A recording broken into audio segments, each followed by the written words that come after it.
So I just finished 9 Month Contract by Amy Dawes and I gave it 1.5 stars. So let's talk about it. Now you might be wondering, Laura, why did you even read it till the end if you hated it?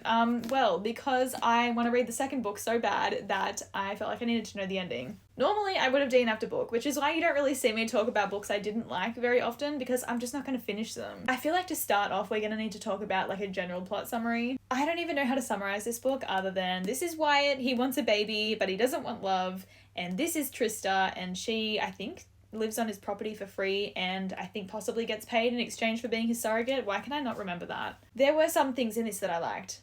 Being the found family, that was done well, I feel. The brothers were great.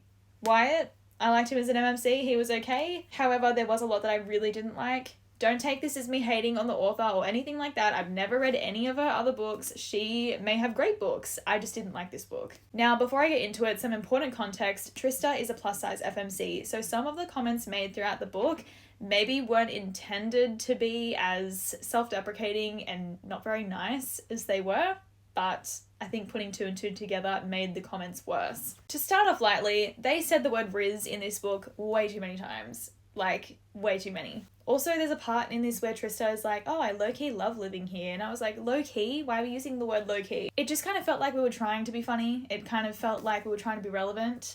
This will not stand the test of time. There are going to be people in 10 years who are like, what the fuck are they talking about? Second of all, I feel like the FMC was just super self-deprecating a lot of the time. And I think it was meant to be in a sort of comedic funny way.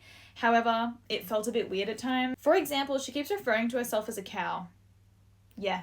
If I could guess, I think she refers to herself as a cow like 20 plus times in this book. She's referring to the fact that she is a surrogate and that it's just a job, and she's like kind of comparing herself to an animal, which I just felt really weird. There was also a lot of comments from Trista about like, oh, no one's ever loved me, I've never had a boyfriend. And I know that maybe that's meant to be like her insecurities coming out, but it just felt a bit weird to read. And if you've been looking into this book, you've probably also seen that very odd comment about babies, which I'm not even going to get into. There was also a lot of talk about trauma in this book, but never addressed. Like, it was never talked about really in depth. We just know that she's been through some shit, but we don't really know what, and we don't really know anything about it. It's just kind of plopped in there. So overall, not for me, as you can probably tell. However, I know a lot of people do love this book, so if you did, love that for you. I'm going to try the second book and see if I like it a bit more.